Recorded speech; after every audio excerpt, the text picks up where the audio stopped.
Hello दोस्तों, MS technical classes में आपका फिर से स्वागत है। आज हम देखेंगे 5S कॉन्सेप्ट। जब हम अपनी मैन्युफैक्चरिंग इंडस्ट्री में 5एस कॉन्सेप्ट लगाते हैं या किसी भी वर्क प्लेस में 5एस कॉन्सेप्ट लगाते हैं, जैसे ही क्लासरूम है, क्लासरूम में जो बुक्स हैं या और कोई चीज़ें हैं, टेबल हैं, बुक्स हैं, चेयर हैं, ये सारी चीज़ें जो हमारे आसपास दिखती हैं, वहाँ पर जब हम 5एस कॉन्सेप्ट लागू करते हैं तो हमें क्या, ये 5 फिलॉसफी क्या है? A place for everything and everything in its place. मतलब हर चीज के लिए एक नियत स्थान होना चाहिए और हर चीज अपने नियत स्थान पर होना चाहिए। ये है 5S कॉन्सेप्ट आपका। 5S में हर एस का अलग अलग मतलब है, जिसमें ये आपकी जापानी टेक्निक है। ये जो है जापानी लैंग्वेज में, जापानी स्टैंडर्ड में इसको हम क्या बोलेंगे? ये है जापानी और ये है अमेरिकन। ये जापानी है और ये अमेरिकन स्टैंडर्ड में, अमेरिकन में इसको ये बोलेंगे। तो पहले इसका मतलब क्या है? सीरी। जापानी में इसको क्या बोलेंगे? सीरी। जापानी में इसको क्या बोलेंगे? सीरी। और अमेरिकन में शॉर्ट। इसका तात्पर्य क्या हुआ, अर्थ क्या हुआ? छटाई। छटाई मतलब जो भी आपके पास जो भी चीजें हैं, उनको सारी सारी चीजों को आप छटाई करेंगे कि कौन सी चीज आपकी काम की है और कौन बेकाम है। तो उस काम की चीज को निकाल करके और बेकाम की चीज में भी काम की ढूंढ करके उनको अलग अलग ऑर्डर में सेट करते हैं। जो बिल्कुल बेकार चीजें होती हैं उनको हम थ्रो आउट कर देते हैं। तो ये छटाई का कार्य हम करेंगे अपना। ये पहला है सीरी। दूसरा क्या है? सेटान।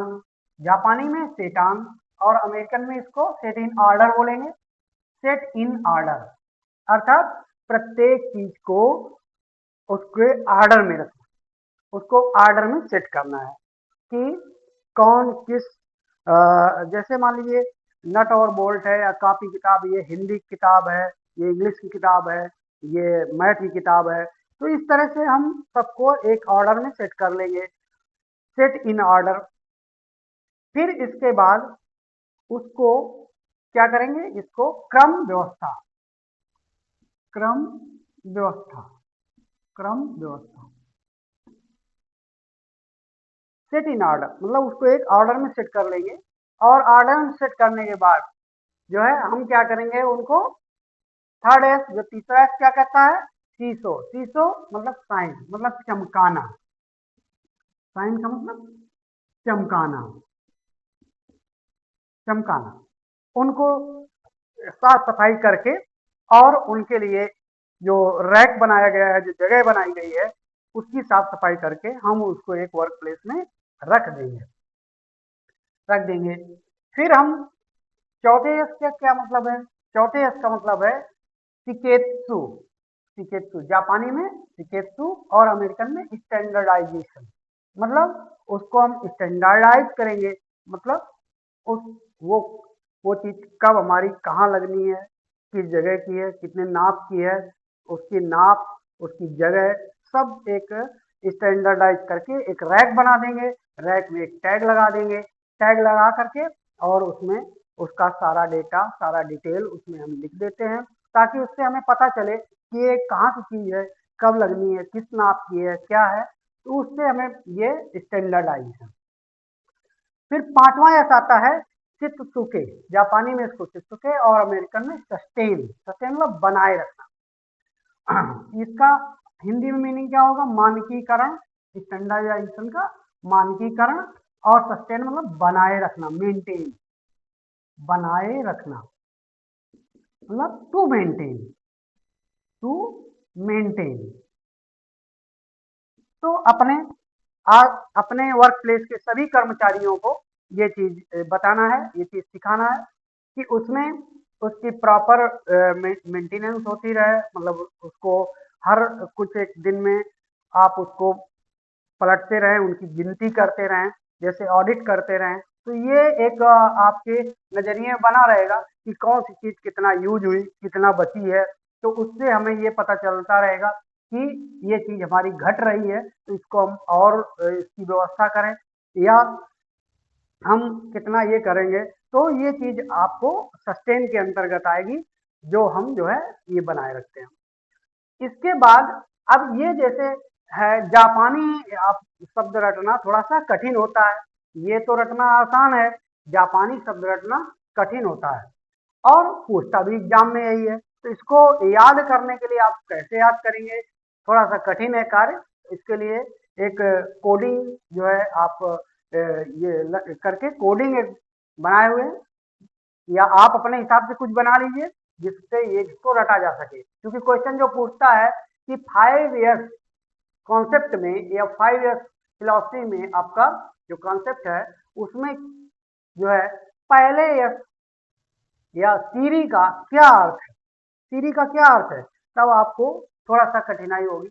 या पहले यस का क्या अर्थ है, और ऑप्शन सारे जो उसमें किसमें दिए हुए हैं, जापानी में दिए हुए हैं, तब आपको ढूंढना थोड़ा सा कठिन होता है।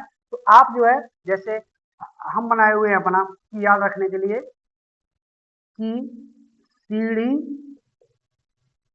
सीढ़ी लगाकर, ये वाक्य बनाने के लिए ये शब्द जोड़े गए हैं, लगाकर शैतान शैतान शैतान, सीढ़ी लगाकर शैतान अपनी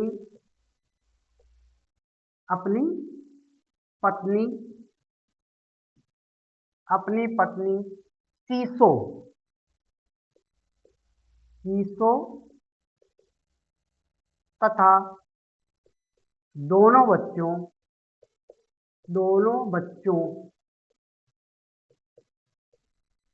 चिकित्सु और चित्सुके के साथ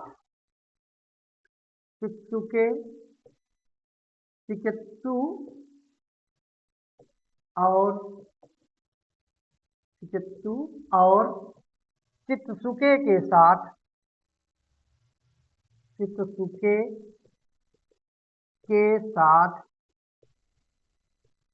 छत पर चढ़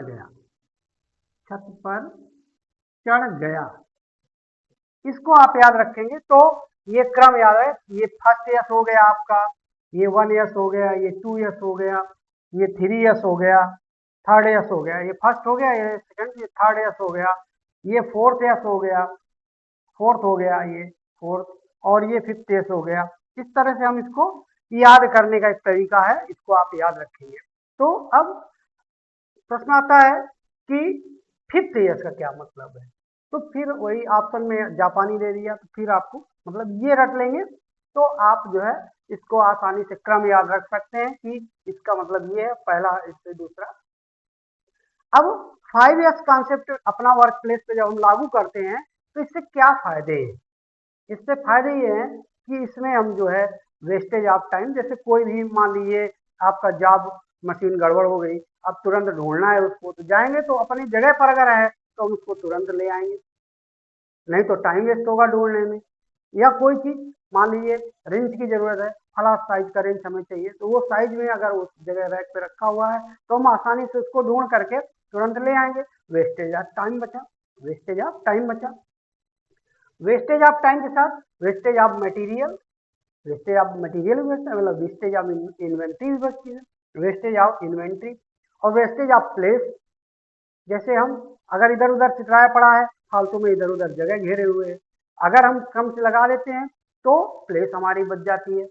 इससे लागू करने से आपका प्रोडक्ट क्वालिटी, प्रोडक्टिविटी, ये सारी चीजें बढ़ जाती हैं, जिससे ये जब बढ़ जाती है प्रोडक्ट क्वालिटी बढ़ेगी आपकी, तो जाहिर सी बात है आपका मार्केट में रुतबा बनेगा, आपके प्रोडक्ट का रुतबा बनेगा, और आप जो है उस प्रोडक्ट को मतलब आपकी जो प्रोडक्शन कास्ट है वो घट जाती है, तथा इफिशियंसी जो है बढ़ जाती है। ये सारी चीजें हैं, आपके मार्केट में एक इम्पोर्टेंस बढ़ जाएगी, आपका जॉब अधिक बिकेगा, आप एक स्टैंडर्ड में आ जाएंगे। तो इस तरह से हम 5 इयर्स कॉन्सेप्ट अपने वर्क प्लेस पर लगाएं और इसको मेंटेन रखें। धन्यवाद, आज की क्लास में इतना ही।